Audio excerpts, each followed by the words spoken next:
বন্ধুরা, আজকের আমার বাগানে আরও একটি গাছ দেখাবো। দেখুন, গাছটি পুরো আমার সমানই লম্বা। গাছটি হচ্ছে লঙ্কা গাছ। দেখুন কত লঙ্কা ধরে আছে, আপনাদেরকে দেখাচ্ছি।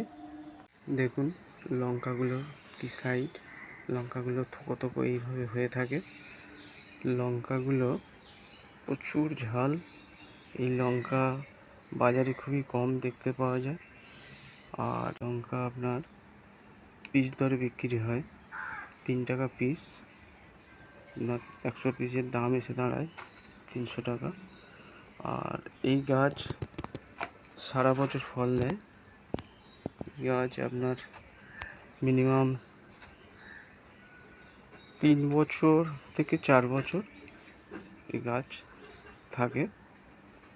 এই গাছ যদি একটা আপনারা লাগাতে পারেন তাহলে সারা বছর লঙ্কার অভাব হবে না। কিন্তু আপনাদেরকে জানাতে হবে এটা কি লঙ্কা, যে যার এত দাম।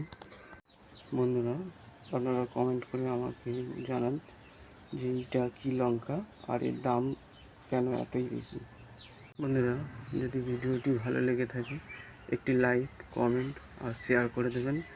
আর আগামী দিনের ভিডিওগুলো যাতে আমি নিয়ে আসতে পারি, আমার বাগানের কিছু নতুনত্ব ভিডিও আপনাদেরকে দেখাতে পারি।